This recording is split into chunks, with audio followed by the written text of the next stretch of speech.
And we are live. Hello, everyone, and welcome to episode 5 of the Razorburn podcast. As you can probably see, our good friend JR isn't here. All I can say is he had to take a bit of a rain check today. He will be back eventually, but for the night, or for now anyway, we're going to bring what was the episode after JR to you right now.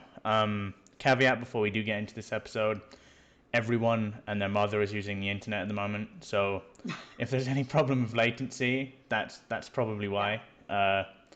Episode 5, we're going to discuss some cool topics today. There's only one person aside from myself, Jack, to introduce, and that is Heather. Hi everyone, I'm back. Always back. Hopefully she doesn't disappear like JR. I love you, JR. Right. Okay, so topic 1. Basically, something that I think is a good idea to address as far as how the community is forged. I was encouraged to talk about this by, for anyone that is on Instagram, they will know Yosta Coast, who's one of the big Instagram influencers, and a really cool up-and-coming guy, Callie's Groom Room. They discussed something specifically, and that is the increasing cost of software.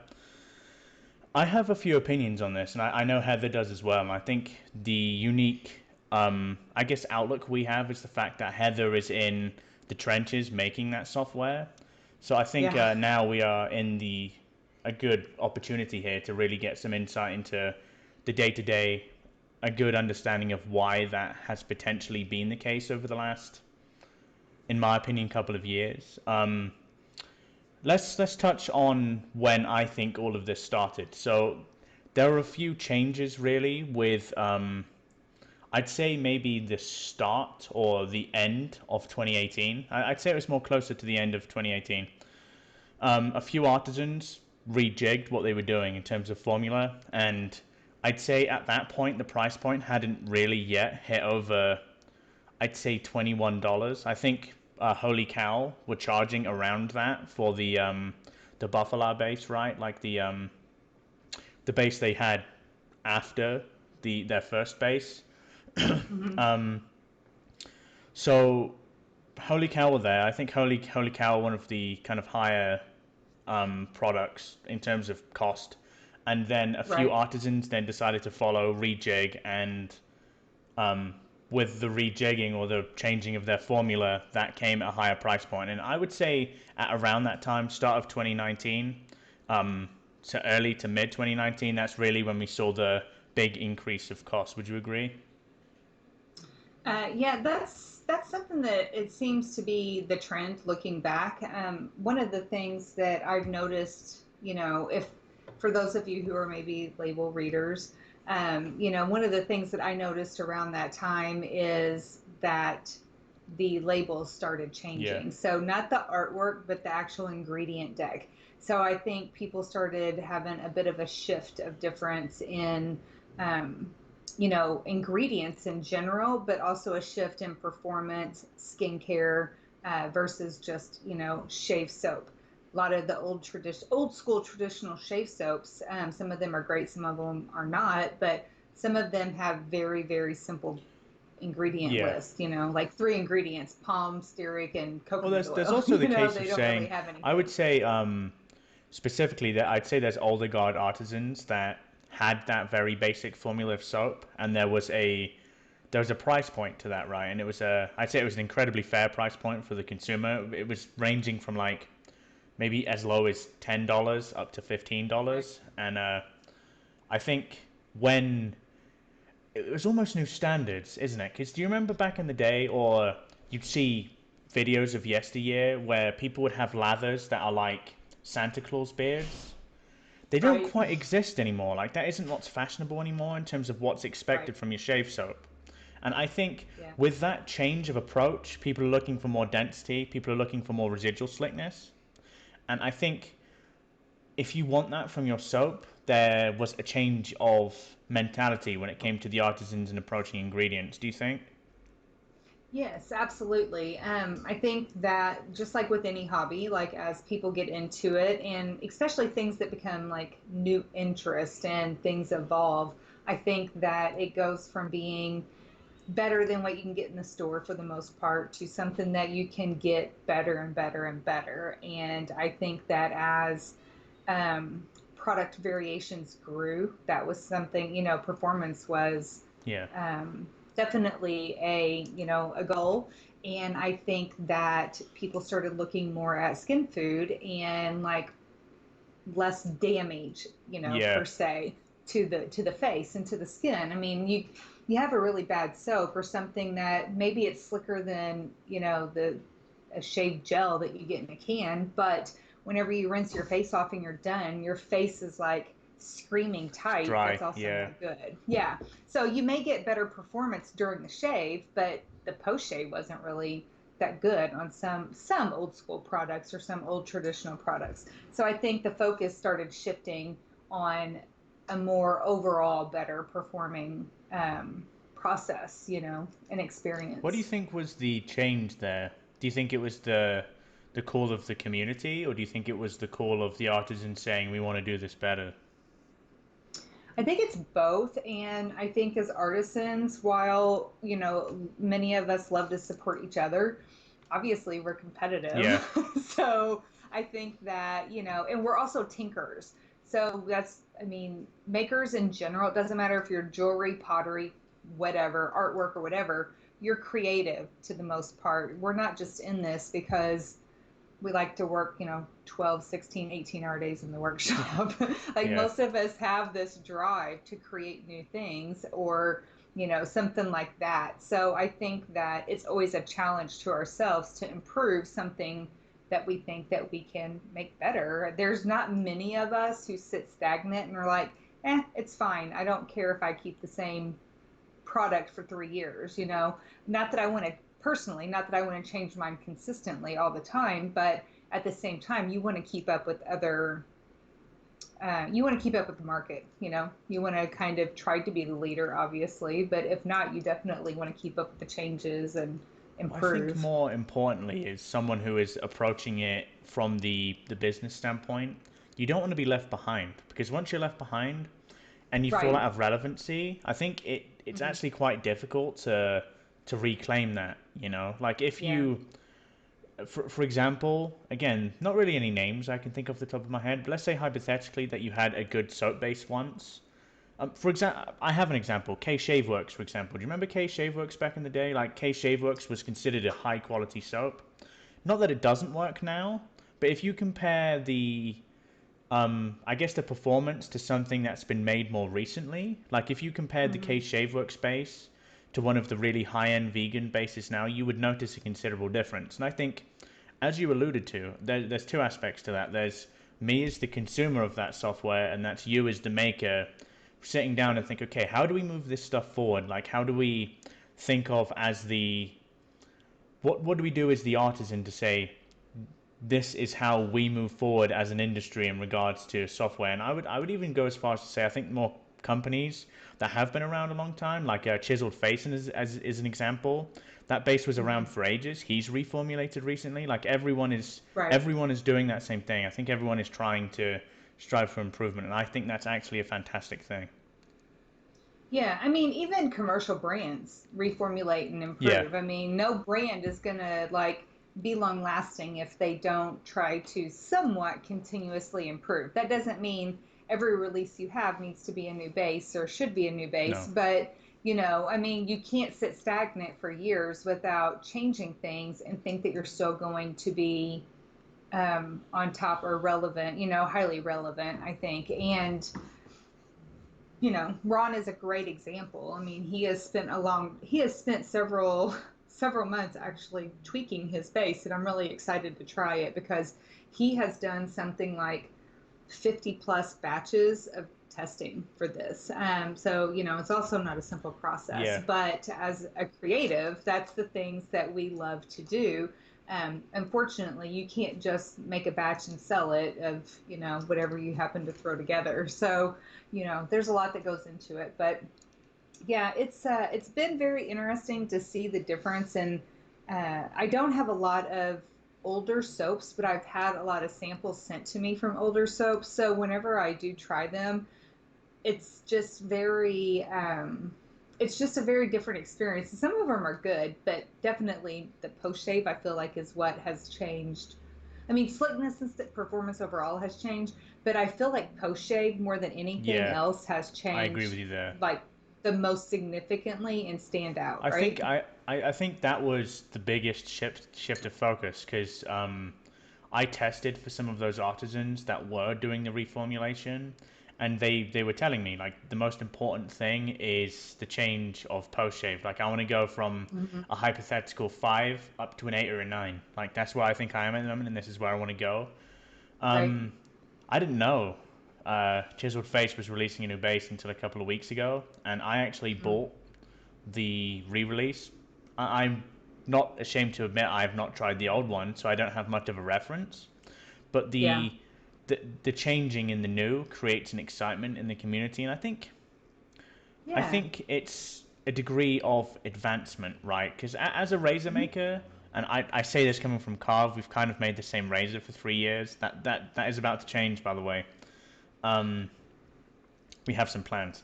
But when it comes to doing the same thing over and over again and things kind of staying stagnant, I think the Yeah. industry, to a degree, will stay stagnant. Um, and also, it's it's difficult to say, and I don't want to sound like a bit of a diva here, but to make money in this industry, the new is needed. Uh, It is like you have to, gosh, for lack of a better like comparison, like you have to stay relevant, yeah, right? I mean, that's what it comes down to. So, um, this is a hobby for a lot of people. So, as far as the hobby side of wet shaving goes, you have to stay relevant. To stay relevant, you have like we're incredibly pressured to constantly do new. yeah. It doesn't matter if it's new labeling. It doesn't matter if it's a new scent. If it's a re-release of something that maybe was really popular and you reworked it and it's not been out for a while, things like that. We're as Well, I artisans, we're mean, constantly driven to be like renew you release your stuff. Sago base, people are asking, "Where's your aftershave, Heather?" I Right? It's kind of like that, know. isn't it? So Exactly. Yeah, I fully exactly. understand that you do one thing and then almost immediately from the consumer perspective, it's what's the next? Like, what do we do? Yes. How do we build Yes. upon this? Like, how do we, I guess, flush out your product line to have a perceived or an advancement in that? And Yeah. yeah, I mean, talking from an artisan's perspective here, like someone who makes razors, not quite with software, something out which is our approach really is the fact that consistent releases make this thing feasible from a monetary standpoint as well. Because Right. a bit different to soap. Soaps are consumables, so if I bought a Nomad and I used it every day for 3 months, I'd want a Nomad again. There's no way that someone's using a Christopher Bradley for 3 months and it's like, this isn't good anymore. Throw it behind and buy a new one. Like, they're just not going to do that, are they? So soaps are different because as an artisan, what you're really trying to do, I mean, at the end of the day, this is a business. You're trying to make money from this. And if you're Right. in the position of, oh, I just want people to buy once from me and then they don't really need to come back, the level of innovation and the level of creating those new products is what is trying to make this business feasible, right? Right. Yeah. And there's something that a lot of people don't really think about in trying to always like, well, we're always pressured to do better, do more, do new. Like those are the three Yeah. things that artisans are always, pressured into. And it doesn't matter what you're making, it's kind of the same.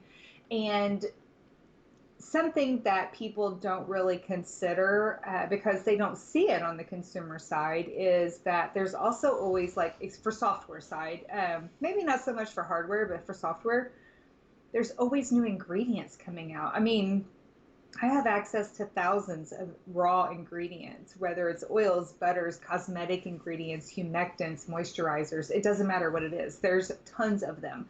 And we have all this information to weed through.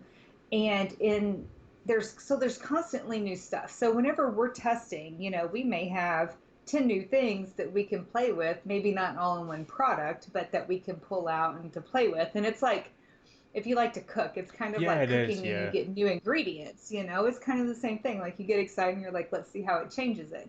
So it's really exciting to see some innovation on the ingredient side. But in with that, you're definitely changing the formula type, the performance, and you're changing the ingredient deck. So sometimes some of those are cheaper than like the traditional ingredients, that some of the oils and butters. But the majority of like some really high quality ingredients that are cosmetic are really just more expensive. They bring a whole different aspect to the table, but they are more expensive than stearic acid, or palm oil or coconut oil. Those are three of the cheapest ingredients that Yeah. we can get in soap making. So, and they don't really bring, I mean, they have their properties that they bring to the table, but they don't have skin food properties per se. What do those So, three do, um, actually? So what if I was to add stearic acid to a soap, what would I be doing that yeah. for? So we did touch on this a little bit on the Yeah. first podcast, but like stearic acid is going to affect the hardness of the soap Oh, or even the lotion. Like sometimes you can use it in lotion and it'll thicken it up a little bit. There's other ingredient products that's used in well, yeah. but the majority of what we're gonna know. So you can use it in balms and lotions to thicken, and you can use it in soaps to harden. But it also will give like a stable lather. It helps with lather stability, To and then palm counteract also. dissipation or Yes, okay. yeah, exactly. Because if you just use like, say you use 100% coconut oil, when you lather that, it's literally going to be this Yeah. foam and it's going to be giant and it's going to explode super Million quick. Williams But then mug it's soap. also, yeah, and then it's just going to like, and it's going to deflate just like a balloon being Yeah. let out. If you add in the palmitic and the stearic acid, palmitic acid would come from palm oil, it's going to help keep that structure. It's kind of like the framing of bubbles, so to speak, of the Yeah. lather. Okay, that's actually really interesting. Yeah. Something I'd actually like to touch on in this aspect is what's reasonable for a soap set? What would you define as reasonable? This is really a hard question for me because, well, I don't really buy sets. I don't buy a lot of balms, and I typically tend Why to would you need it to with the best buy. balm, right? I got the best balm. No. Have to get that in somewhere. um, yeah, we have to get it in. You know why I don't buy a lot of balms? Honestly, it's not because I'm like, oh, I got the best balm, even though um, I feel like I do, but that's because I'm biased, obviously. But there's several other good balms out there. Highland Springs has a great Gentleman's one, Nod has a good balm and as well. who? Gentleman's Nod have a good balm. Yeah, they have a good balm. They have menthol in it though. I wish they did a non-menthol version, but they have menthol in theirs. But their balm is great. Um, Wickham. but There's actually anyway, loads. yeah, there's actually several good balms, but I don't buy a lot of balm because I have such reactive skin that the reason I started making my products was because my face was literally like whelping Yeah. up.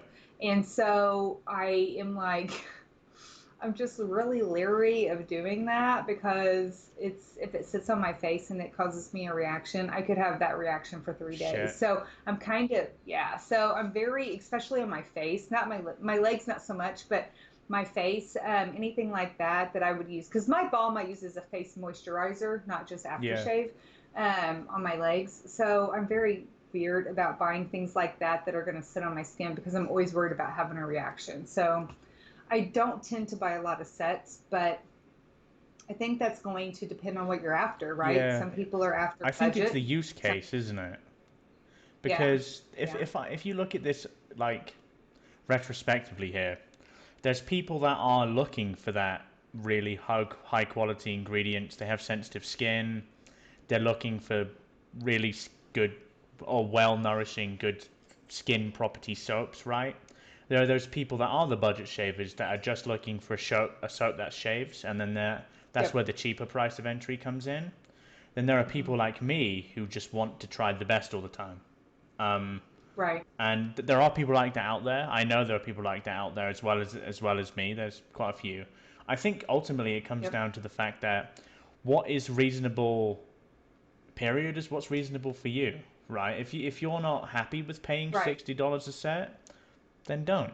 Like there's so many. There's The options. thing is, there's so many options out there for you. If Yeah, you're looking for yeah, a value line that is fantastic, go to Sterling. Like I use Sterling products, and I have all of these bloody $25, $30 soaps. Sterling soaps are fantastic.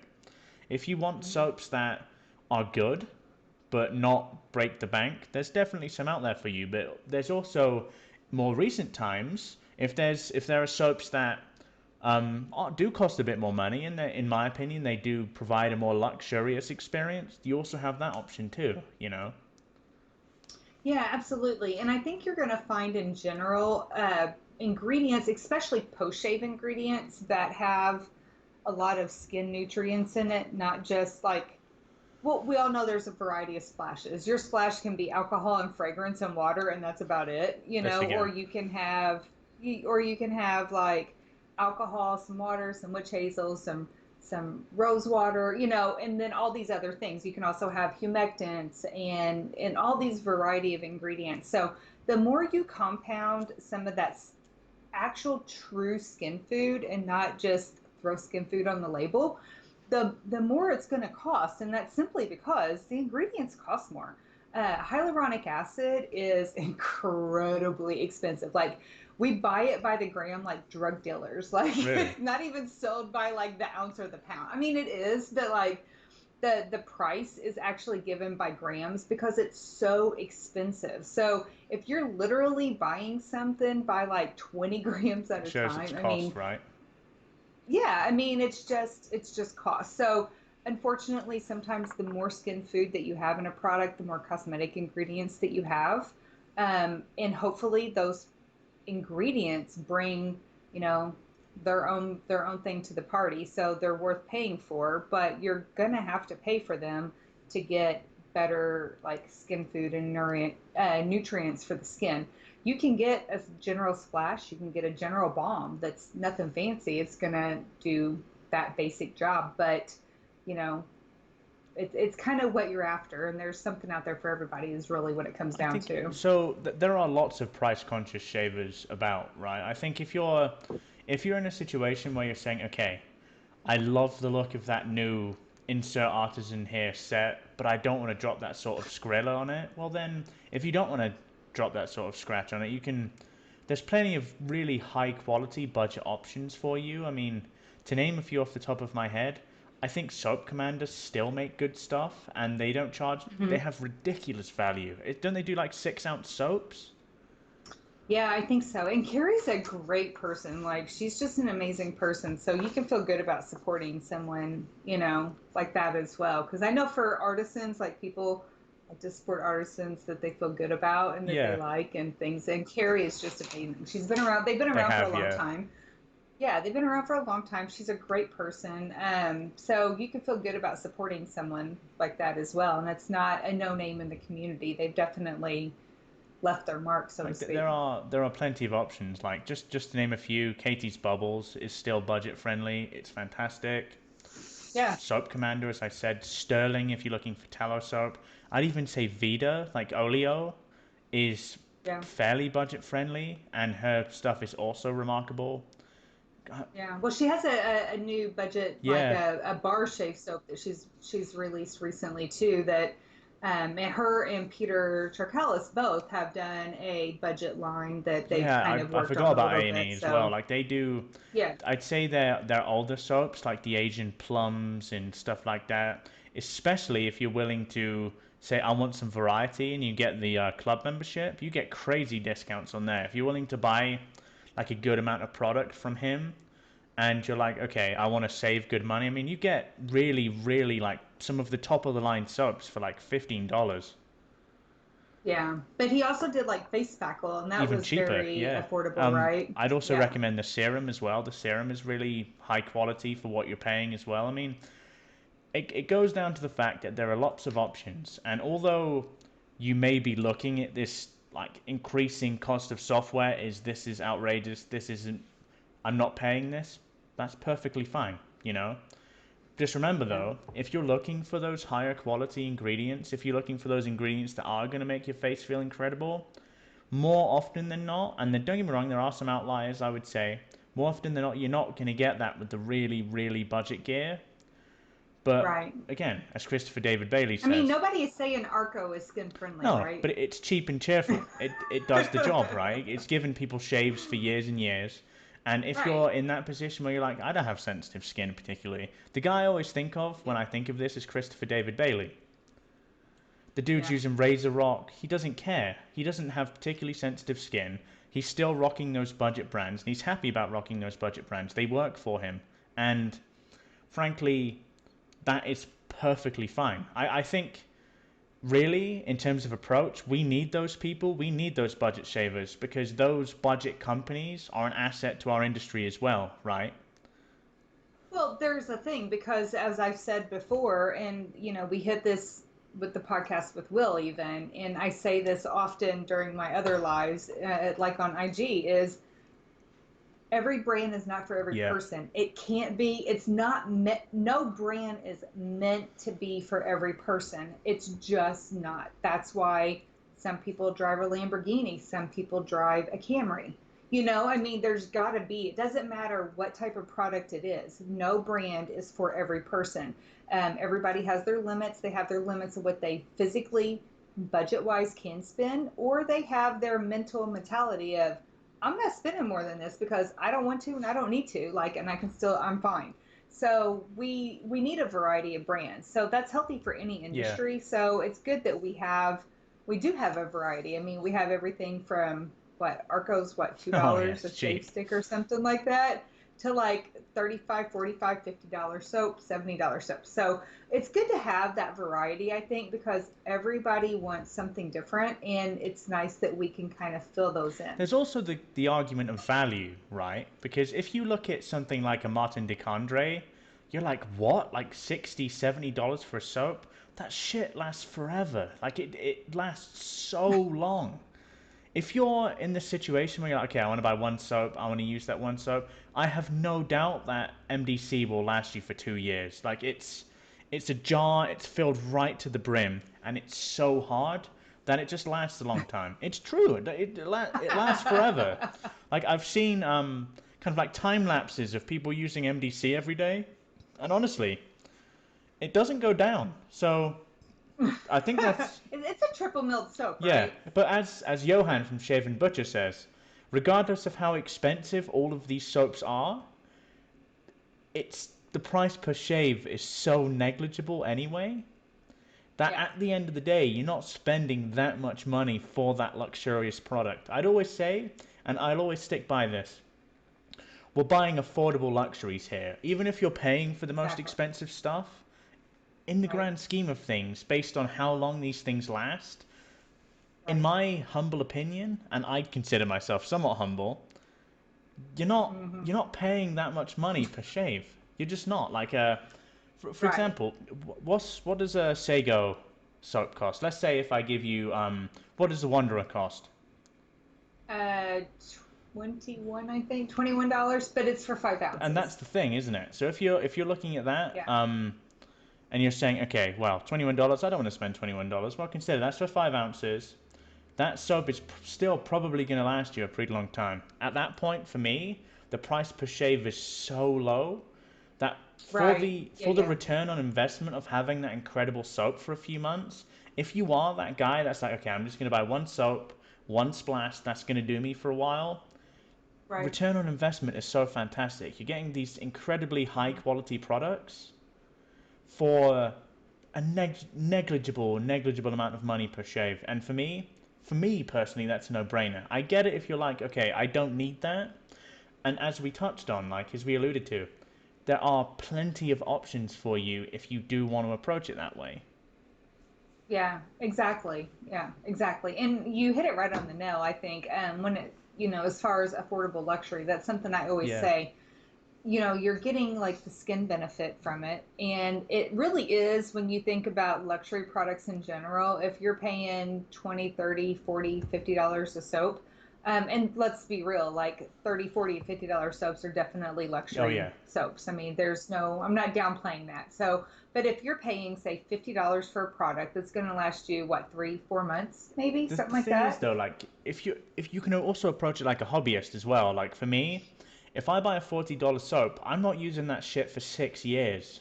I'm not like it. I'm not using that for years. So I've bought it once. I think that comes into another issue that we're not going to discuss now. But I think it's it's your use case. Buy things based on your use case, and for me, don't expect everything to be made for you because And if you don't want to pay for a $50 soap new, wait, and it's going to come up on the buy, sell, and trade market yeah, I eventually. know loads of people that do that. Like I know people that are like, like I love Barrister and Man, but people are like, oh, he makes polarizing sense. I'll wait a couple of weeks to see this on the Yeah, BST. exactly. So Yeah. if you're curious and you want to go for that, the BSTs are another option. You know, if you don't want to pay that full price, I mean, I remember when the Tribe first came out and I was too late to get it. I recently found a tub of the Tribe on BST. I've been looking for months. Yeah, it doesn't come up No. often. So, yeah. Yeah, definitely. I mean, it doesn't matter how good a soap is, they all eventually come up. Maybe some more than others because some scents are more polarizing, but they're all eventually going to come up for resale because again, we're not for everybody. Like it could be the price or it could be the scent Yeah. that just doesn't work for somebody. So, if you um can't afford or refuse to pay for it new, you also have the option, and a lot of times it comes up on the buy sell trade. So you can also kind of keep your eye out. Even some of the most expensive soaps in our area, in our, realm, come up Oh, for they do. resale. I So, mean, I've not seen a number one yet, but it might happen. well, it just came out, so I've give never it a seen little it. bit of Well, I time. mean, there are scents that just come out that end up getting the boot from someone. So, um, That's true, to but we'll to see. conclude this Sure. topic, I'm going to use an analogy you used earlier. You can drive a Camry or you can drive a Lamborghini. Ultimately, they get you to the same place. Right. Yeah. Yeah. It's something for everyone. Exactly. Okay. Fantastic topic one. Let's hit topic two. Something more, well, even not, I wouldn't say more relevant, but something relevant, definitely relevant to Heather's expertise. Yeah. Changing seasons. I have danky, horrible, oily skin. Um, I can feel residual oil on my face now. My face feels pretty good because I had a shave with good stuff earlier, which really helps. Um, let's say if I was to ask you this question, Heather, what preventative measures would I take if I had dry or oily skin for the changing of seasons coming into these summer months? Yeah, so the seasonal changes are really hard on skin. I mean, it really freaks your skin out, and your skin is like, "What the hell am I doing? I'm not really sure." One day it does this, and one day it does that, and it's just kind of everywhere. And there's so many things that play into that. Whether it's the humidity, depending on your area or your climate, the humidity is a huge, huge What does factor in that. humidity do to Um, skin? Like, of course, your skin might feel so different, but at the molecular yeah. level, like, what would it actually be doing? Well, okay, so we have what is called transepidermal water loss. So our skin tries to, yeah. So you'll see it sometimes if you do any kind of research on like dermatology, you'll see TAWL, TEWL, and that's transepidermal water Okay. loss. So that is like a huge thing. So that is what we always try to prevent, and that is what your body tries to naturally Okay. prevent. So what it is it's your skin's natural like evaporation of the moisture or the water in the skin, right? So if you have dry skin, obviously the common sense thing would be to prevent the evaporation of the water from our skin. So there's a lot of things that affect this, and humidity really is a big thing. I mean, if you think about say people in Florida who live in a really humid Oh man. area. Yeah, so if they have dry skin there, it's still going to be more under control than if they live in New Mexico or Arizona, right? Or Las Vegas or something like that, because it's a very arid climate. And what happens is you're in a really dry air, and then it just pulls this moisture right out of your skin. Just like the difference between summer and winter in your normal climate. So I'm in southern Indiana. In the summer, I'm right next to the Ohio River, and in the summer, it gets like swamp here. But in the winter, it's dry as shit. So, you get more of that. You get a higher loss with the transepidermal water loss naturally than you do in the summer because you have more moisture and water in the air. So it just doesn't pull it out as much. Okay. So my question then is, we know why it happens and how it happens. What do I do to prevent it? So there's a lot of things that you can do. There is a difference between, well, hydration versus moisture. Hydration is going to be water in the skin, and that doesn't matter if it's applied topically or if it's internal. So drinking, making sure you're drinking your water every day and things like that. Also, there's like, yeah, I mean, even I'm drinking water in between drinking something. I'm hydrating while I'm drinking. So there's also Real other men factors like hydrate with lower ABV beer, not water. ABV. Oh, alcohol Yes. So blood. just drink Bud Light or something. It's like water. No, that's that's disgusting shit. It's pretty bad, but if you really don't want to drink water and you're a real man, just drink, instead of drinking your 9% beer, drink your 5% beer. It would do the same thing. No. You know what I like to do though, if I'm drinking like something harder, is I drink. This is totally off topic. What I like to do if I'm drinking something harder, like tequila, is mix it with coconut water, and then you can It's a good hydrate idea. while you dehydrate. I don't know how nice coconut water is with beer, mind. So I might have to try No, that. but it's fantastic with Oh, it's tequila. incredible with like spirits and stuff like that. But Yeah, if yeah, I have dry skin, how exactly. do I stop getting dry skin in the summer specifically? Yeah, so you're going to want to do whatever you can to reduce the transepidermal water loss, right? So there's different ways that we can do that. We can add humectants to it, and humectants are going to help pull moisture from the air. We can also add moisturizers, and typically you're going to know them as like oils or butters, right? So that's like things like that you'll see in typical Okay. balms. A good splash typically is going to have something to counteract the alcohol, so it's going to have some oil Yeah. in it and things like that. Yeah. So those are things that help. Well, with the moisturizers, what it is doing is it's literally giving you a lipid layer over your skin, so it's preventing that evaporation, right? So that's going to help. The problem comes is that there is seasonal changes, and so the environment in your skin is kind of like, I don't know what's going on. I'm back and forth. And so it throws your skin a lot of times into this tailspin, and it's like, I don't know what to do. So my suggestion is usually this: you want to do mild cleansing, and I don't care if you have oily skin or dry skin.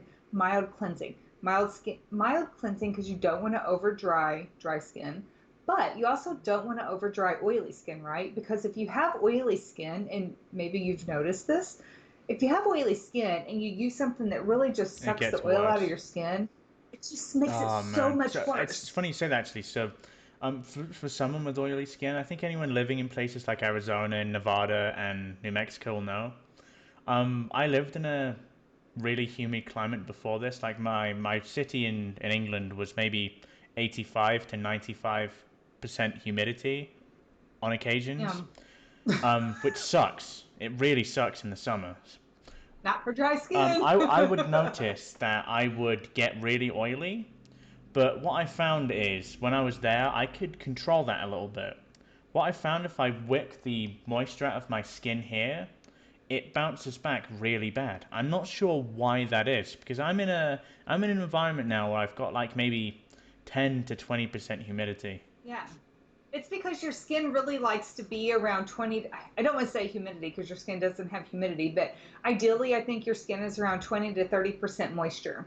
So I think that it's that extreme, right? So you clean it, and then if especially if you over clean it, then you're also in a dry environment. So your skin is just gonna say, "Holy shit, Give it I back. I yeah, I need to do something really Yeah. fast, so it makes it overactive, and so it's going to react, and it's going to make it produce oil, but sometimes it's going to make it produce even more oil. So that's why I say gentle cleanser, and it really doesn't matter if you have oily skin or dry So skin. what do you define as a um, cleanser? Because most guys would just go into a shop and pick up a face wash, right?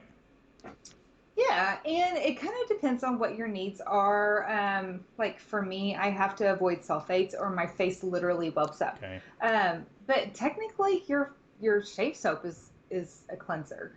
It's a soap, regardless of what the hell we do to it to make it as much as not a soap as possible. It's still a soap product. So when you use the So term cleanser here, what exactly do you mean? it's something that's going to help remove some of the extra oil, and it's going to help remove some of the extra Okay. dirt. If you're a woman and you have makeup on, it's going to help remove the impurities out of the skin, right? So you can even, if you have a soap that you really like, you can even take that extra lather that you guys like wring out of your brush that you like to like hang upside down and do really nothing with. You can literally wash your face Have with you watched that. any of my videos? A I few. do that. Almost all guys do. They, I they mean, I should, don't right? know anybody that Because I don't know anybody that leaves the soap in their brush and then just you have rinses it out. such Almost nobody does high that. Everybody wrings it quality out and then you have such high quality ingredients in a lot of these soaps. right. Use them. 'Cause all you're doing Mhm. otherwise is running them down the drain. So do you think, let's say Yeah. if I finish using my declaration grooming, I'm done with the shave, I wring it out, could I put it all over my face and use that as a Yeah, soap? you can absolutely 100% wash your face with that. Especially if it's a shave soap that you like the post shave on, right? Because you like the way it leaves your skin Yeah, feeling. So that means it's working for you. Doesn't matter what it is or what's in it, it's working for your skin. So take that extra lather out and literally wash your face with it. And if you have a beard or a goatee, I tell people this all the time, use it to clean I your do that, beard, yeah. like actually, yeah, like actually work that lather, yes, work it into your beard, and it will help clean the skin underneath because you have like hair sitting on your Yeah. face, and it can build oil up, more than, especially if you have oily skin, it can build oil up. So use it to clean your beard out and then rinse it all off. It's not going to be near as skin tightening as some of the beard shampoos because shampoo and face wash are two totally different Yeah. things, and Well, I mean, there's the you case have to that think. I think it's really logical when you put it that way, you know. If the soap gives you that remarkable post shave, imagine what it's doing if you're cleaning your face with it, right? Yeah, absolutely. Like, why waste it? First off, because you have all this extra lather. It doesn't take that much to wash the rest of your face. You've literally washed half of your face Yeah. already and your neck, right? So you really just need to hit your nose and your forehead and your temples. Well, I mean, not everybody needs to hit their temples because I've seen how some of y'all CDB lather, needs to hit but its temples, right? I mean, I've seen how some of y'all lather, and some of you take that shit all the way up. But I mean, you're going to have to, just hit your nose and hit your forehead at a minimum. You have it, use it, wash your face off Okay with it. then. It is so. So I've got my lather. I've cleansed my face with my lather. My face is now feeling good. What else can I do? Yeah, so it depends on what your skin type is, right? Let's start with So dry a skin. toner. Yeah, so if we're going to start with dry skin, I'm going to say a lot of times, most people need a toner, especially if you're shaving, because you kind of, especially if you avoid alcohol because you have dry skin. You want to use some sort of a toner to kind of most of them have some astringent properties to it. So, but they're just a lot lighter than alcohol. For So guys that use a are toner. looking for toners based off that suggestion, I recommend the Chatillon Luxe toner is remarkable. Very, Yeah, I've heard Sean's very really good. good. I've heard the Oaken Lab Splash can be used as a toner, also alcohol It's an free. alcohol-free Yeah. splash. Um, Tallow and Still, also alcohol free. Something that's not gonna wick that moisture out of your face like an alcohol, right? Exactly. Yeah, because a lot of those are going to be witch hazel based, which if you want to be like plain, or I don't want to say plain, but if you want to be budget friendly or use something very universal, use just a plain witch hazel. Follow it up by that, right? The magic made from That's witches. If you've ever watched one of CDB's videos, he what is calls it? so he goes, "I'm going to use Thayer's, the magic made from witches." Oh, yeah. I love that, by the way. But okay, um, yeah, and so if you have dry skin, you also would, it's really good to try to use some kind of a humectant on your skin. So you can use like there's serums, gels, things like that. But you definitely, even if you skip that step and go straight to a balm or a face what is a lotion, serum versus a balm? Because I think a lot of people don't know this. no, and there's a variety. So if you look at something like, say, my rescue potion is an anhydrous serum. So it's all oil Okay, based. But there are water based serums that you can get, and usually a serum is going to have actives in it. Not always. Sometimes they're just define oils, actives but for a the lot of audience. Yeah, so it's going to be things that have a specific function versus just adding moisture. So you could have like vitamin C, you could have some B vitamins, B3, B6, things like that in it. Allotoin, panthenol. You can have some of these that are in there, and that's going to help give you an extra boost. So usually they are a specific function. Okay. Um, yeah, so you can get them for dark circles, pigments, for acne, um, things like that, right? So you can use a serum for hydration. They have those, and there's a wide variety of humectants. You can get sodium lactate. You can get glycerin. Most of you guys know Yeah. glycerin. It's in almost all shaving and post shave products, right? Glycerin. You can get sodium PCA. You can get hyaluronic acid. That's something that's naturally found in our skin, and it holds a high amount of water, like 1,000 times its weight in water. So things like that are really good for dry skin. But you also want to make sure that you're using a moisturizer, which is going to be some sort of oil or occlusive to help seal that like moisture into your So could you skin. use a balm for that? Yes, Okay. exactly. And most balms will have an oil in them. There are some that are technically oil free, um, but usually when you see that, you'll see things like silicones and stuff in it. So if you're acne prone, you may want to be careful with Okay, using that's good silicone advice. products in the face. Yeah. So if you have oily skin, you want it typically you still want some moisture because That's a misconception, moisturizing your isn't it? Because a lot of people that have oily skin will say, "I want yeah. no moisture whatsoever." And I've noticed personally, since I started using a balm more regularly, Right. I don't have as much acne. That's died down quite a bit. Yeah, because it's about the balance. And sometimes it takes a little bit for that balance to Yeah. happen because your skin is still a little bit reactive. But if you can get the cleansing down to a more mild form and then add a lighter weight moisturizer, then that's good. You just have to find your balance of what works for your skin type because we're all different. So based on But the products in our industry, is there anything you could recommend on like a lighter moisturizer?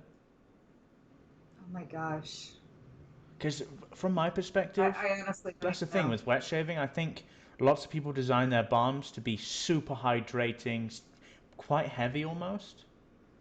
Yeah, you definitely want to look for lighter weight oils. So you're going to have to read the label, people. Sorry. What So do we I look know. for? So yeah, if you look for things like meadow foam or sunflower, those are very lightweight oils. Or like I typically use like even oat oil. That's a lightweight oil that has a lot of ceramides in it. You're going to see sunflower oil a lot, but what you're going to want to avoid is I don't want to say jojoba because jojoba is a great oil for skin all around, but sometimes if it's used in really high amounts, it's actually really heavy on the skin. But you don't want to necessarily use things that have butters in them if you have oily skin. So, like shea butter, cucumber butter, cocoa butter, those are the common ones, right? Those are things that you're going to want to avoid if you have oily skin. Or do a test patch. Definitely do a test patch if you, especially if you have acne skin or if you have super reactive skin. Always do a test patch. Do it like on your chin or on your cheek, and that will give you a sensitive area to patch Okay. on. Um, so those are kind of some of the things that you're going to want to avoid if you have oily skin. If you have dry skin, you're going to want to make sure that it's kind of almost the Okay opposite. then. So The more oils.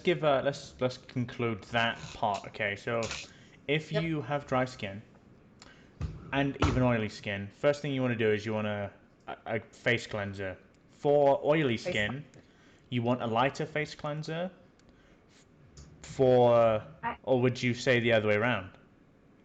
Well, I mean, I think that you want to use a mild cleanser no matter if you Okay. have dry or oily skin. Now, if you have oily skin, you're going to have more of a tolerance for more aggressive Okay. cleansers. But if you get too aggressive, you're just going to make your skin Okay, reactive. so a cleanser, not too aggressive, pretty much across the board, Right. right? And Yeah. then that's when it starts to get a little bit different, right? So let's Right. conclude that. So cleanser, not too aggressive. If I have dry skin, what do I use? Yeah. You want to use some kind of humectant, a toner, a humectant, and a moisturizer, Okay, so basically. there's loads of fantastic post-shave toners in the industry at the moment. There's also loads of Mhm. fantastic post-shave balms in the industry. Right. Um, if I have dry skin, or if I have oily Yeah, skin, that's sorry. yeah, that's for dry skin. And you can also add a serum like for dry skin, like I don't know, just for example, like the Good Oleo, the Rescue Potion, or Sebum, something like that. You can even add that on top of the balm, right? Or mix it in with the balm to make it heavier. For oily skin, you typically can use some oils, but there are oil-free options. I'm not sure if there's oil-free options actually inside the industry, but you can get oil-free moisturizers that are going to help add some humectants and some other um, occlusives to your skin that are not comedogenic. So that's going to be things that you're going to look for. So you're just going to kind of look for less oil or lighter weight oils if you have I oily think if you skin. have oily skin in this industry, it's really down to finding what works for you. Um, For because I anything, think a yeah. lot of products are heavily based around really nourishing your skin, not so much Mhm. being really light and kind to your skin. Right. Um, it's a bit harder to do that. But would you also use a balm if you've got oily skin? I mean, I have a lot of customers who use my balm, especially my original Green Label balm versus the Sago balm because it has tallow in it. So it is definitely a much heavier weight balm. But there's oils like, especially sunflower, meadow foam, some of those are safflower. Safflower is also a good one. Hemp oil, rose hip. Those are really good lightweight, nourishing Yeah. oils. So you can look for balms that have things like that in Okay. it. So uh, again, conclusion. So we've got mild cleanser, not too aggressive for both skin types.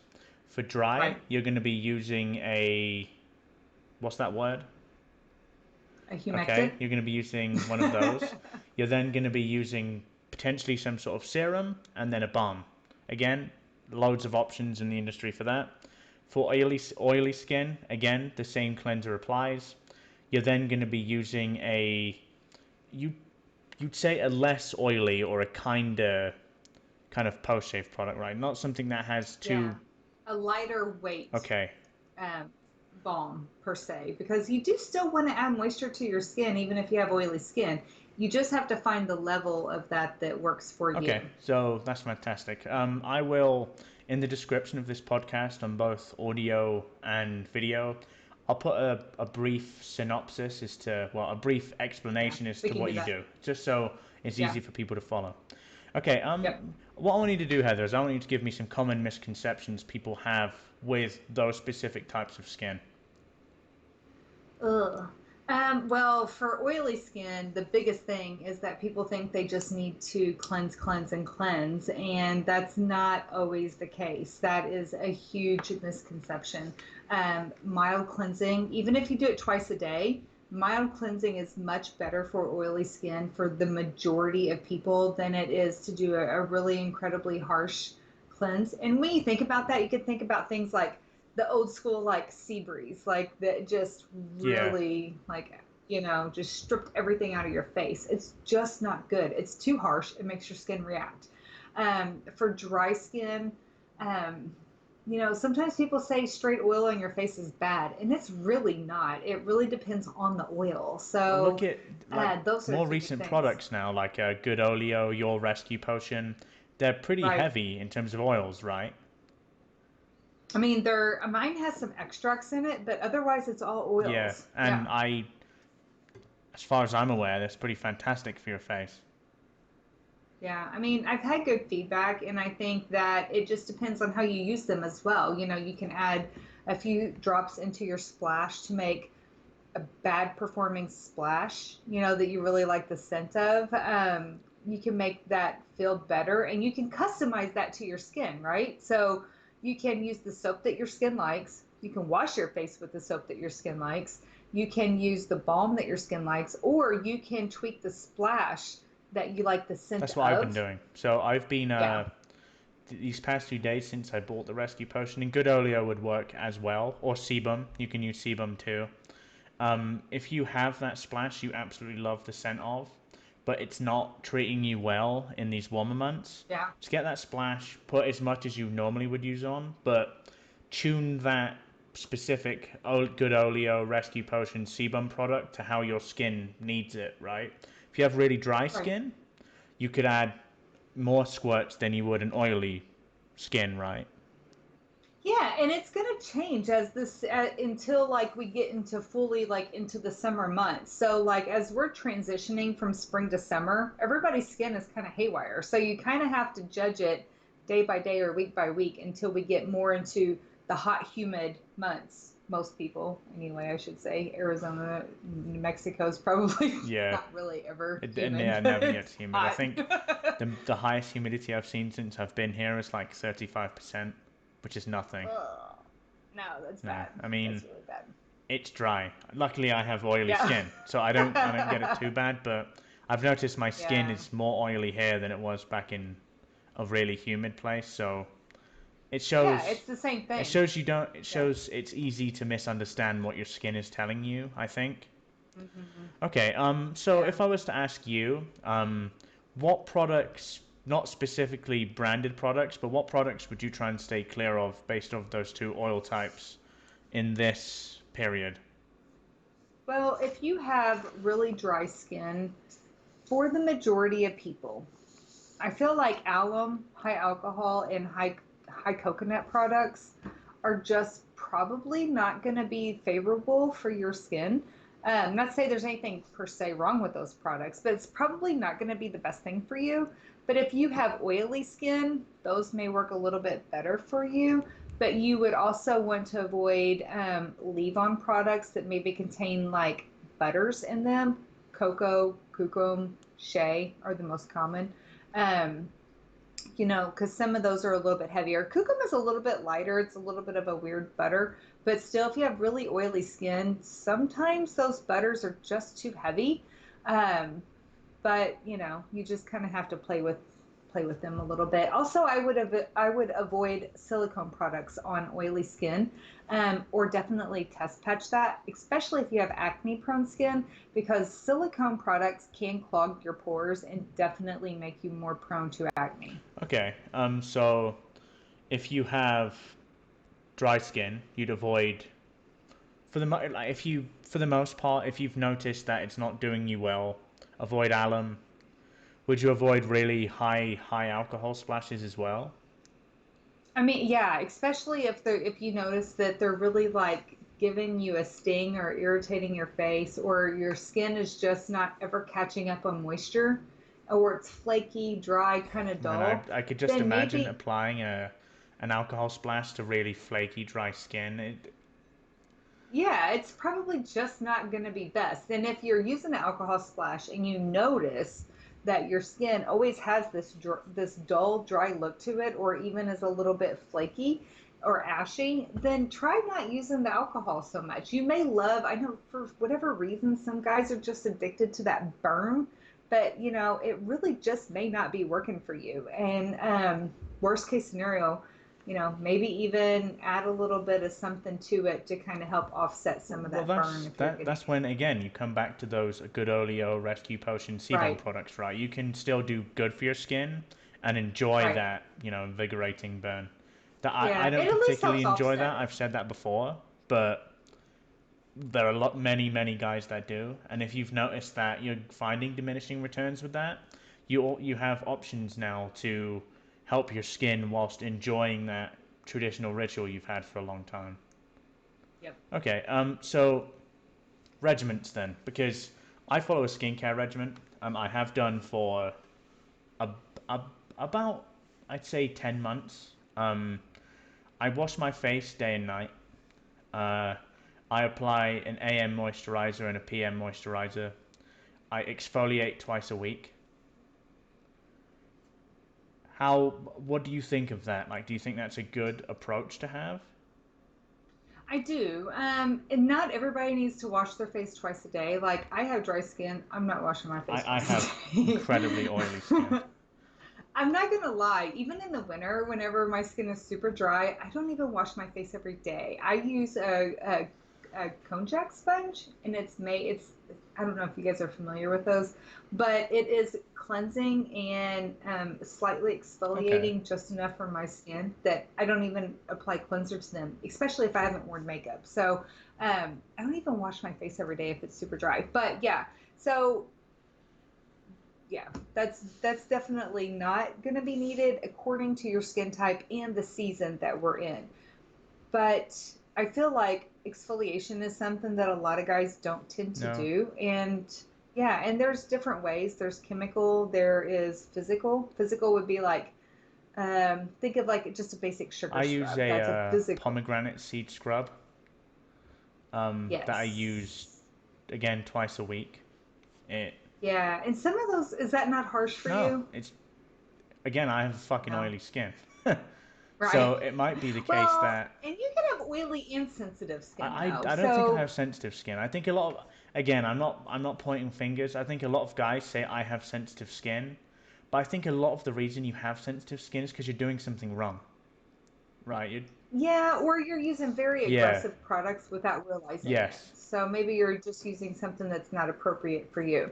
There's a famous like walnut and apricot scrub. It's incredibly like aggressive, and it really causes like micro like tears in your skin, and it's just damaging to your skin. It's really not So good. my wife, So who there has are used ways the to same exfoliate. scrub as me, who has pretty dry skin, has noticed good results from that scrub. So I think Yeah, it's good. It's a good scrub. But yeah. so And there's different kinds. So if you do have a sensitive skin, you can do a chemical okay, exfoliation, and it's a little bit of a more mild, like slower type exfoliation. So it's not an immediate, but it's over like maybe a few days. It kind of helps break down the yeah. protein bonds in your skin. So versus like literally Is scrubbing there a them better off. time of day to exfoliate? Well, so typically you're not going to want to exfoliate if you're going to be like going to the beach for the day and getting a high amount of sun. Things like that probably aren't the best time. You could do it that night or maybe another day when you're not going to be like in direct sunlight all day. Um, and speaking of sunlight, like sunscreen is definitely a must have, guys. It's probably one of the most neglected skincare like sites and things that we all need to be And there are doing. moisturizers now. So I use an SPF 20 moisturizer on my face. Yes. There are loads of options, like good male moisturizers that have Yes. a good like a good protective level of sunscreen. Yeah, because sun damage is really bad for Yeah, our skin long term, and you're not going to notice it next week or next month or when you're next year. 50. You're going to notice it. Yeah, you're Yeah. going to notice it in 10 years, 20 years. I am only 45, and I've literally had to have spots removed on my face from sun damage from whenever I was a teenager and used to like lay out with butter and shit, you So know? so to conclude this then, so how regularly would you wash your face? Is in regards to a regimen? Do you think once a day, maybe? Yeah, once a day. If you have super oily skin and you're using something very light, mild, twice a day is probably Okay. fine. You're going to want to moisturize. It's all about finding the moisturizer that is working for you with ingredients that works for your skin, whether you're dry or oily, go back to what we discussed. And then you're going to want to exfoliate once to twice a week. You really don't want to exfoliate every day. It No. feels really good. Your skin feels Loads of people amazing do, after and I think exfoliating. it just throws your skin out of whack because I remember when I didn't Yes. quite know how to approach it, I was Yeah. exfoliating way more than I should have, and I noticed some really bad deteriorating effects from that. Hmm. Um, Yes. I exfoliate twice a week, and it's helped me quite a lot doing that. Yeah. Twice a week is pretty good. If you have really dry skin, maybe once a week. For people who think, oh, my skin feels great, I'm going to do this every No. day. What happens is eventually you're wearing down Yeah, the outer layers of skin and you're getting to skin that really shouldn't be like pushed off yeah. yet. And so it's going to irritate your skin. It's going to dry your skin out because it's losing that ability to like prevent the transepidermal water loss that we talked about. So don't do it too much. Even though it feels great afterwards, just wait. Once to twice a week is definitely plenty for Okay, and so exfoliation. if you have dry skin, you could do it once. If you have oily skin like me, twice is fine. Yeah, and it's going to depend on your exfoliator. If you're using a really mild chemical exfoliator versus a physical Yeah. exfoliator, then you can, dry skin can get by with doing it twice a week. Oily skin is definitely going to be a little bit more lenient on that. Okay. Is there anything else you would recommend on top of that? Sunscreen, Okay. that's, And would you? I that's presume you'd only the do thing. that in summer months as well, wouldn't you? Like you obviously don't. No, Really, you do that all the time, sunscreen year round, buddy. especially in Yep. the high altitude. Like we're at 5,000 feet of altitude here. I'm not really sure about altitude, to The be sun honest, is but I mean, hot, even in the winter. Like I can feel. but the sun doesn't even have to be Is it hot, just the rays that are right? Like, destroying your face? it's the rays, yeah. So like you can even be in your car with tinted sunscreen in, and or tint not sunscreen, tinted. That's a new technology I've never If heard of. only, yeah. Oh, if only it was that easy, right? It would be amazing. So with tinted like Windows. windows, yeah. So even that, even though you don't feel like you have sun directly coming through, my dermatologist has literally said you are still getting sun So rays through that. Do I'd never not. think that. Yeah, it's one of those things that like it all adds Yeah. up. So sunscreen is just incredibly important. If you don't want to use like something like a balm and then use a sunscreen on top of it, then use a balm product at night before you go to bed if you have dry skin, and then use sunscreen, moisturizer in the Yeah. morning. And they have so many. SkinCeuticals is a brand I love. It's called it's a fluid. I wanted to say it's like sun shield fluid maybe or something like that, and it's almost like water. It's That so sounds thin. very, very useful. It's amazing. It soaks in immediately, and it's oil I free. fucking hate the sunscreens that sit on your face. It's an amazing sunscreen. I've been using it for 2 years, and it's just, I don't know, it's like $30 for this little bottle, but you're only using it on your face, so it lasts I'll put a forever, link right? to that down below as well. Yeah, it's really great. I highly, highly recommend it because it doesn't really matter what kind of sunscreen you use or what kind of skin you have or what kind of products you have. It soaks into your face immediately and you really don't feel it. So you can use whatever you want on top of it. Doesn't Okay, matter. so to conclude that then, so if you give me the regimen from start to finish, how you would approach it for both. Let's start with dry skin. Yeah. So wash, tone. If you are using something that if you have a specific problem you want to address, you can use like a humectant, a serum, things like that, and then a moisturizer and sunscreen. Those are I like really want to and pump this home so exfoliation. people remember. That's why I've asked you to repeat it. And what about an oily skin? So oily skin, you're going to use a mild cleanser 1 to 2 times a day. You definitely don't want to overdo it, and then you're going to want to use some sort of moisturizer that is either lightweight oil or oil free, and a And sunscreen. what about how Important. regularly would you exfoliate for both of those? Uh, Once a week, maybe twice a week for dry skin, up to twice a week for oily skin. Fantastic. Okay. That's my Yeah. recommendation. Okay. Awesome. That is our last topic. I don't feel the need for a wildcard topic this week. I think we Yeah. have a fantastic one planned for next episode. Um, Before we say goodbye, do you have any plugs, Heather? Yes, Sago #1 will be re-releasing this Saturday, and that's going to be 4/11, I believe. Let me check. I didn't look at the calendar.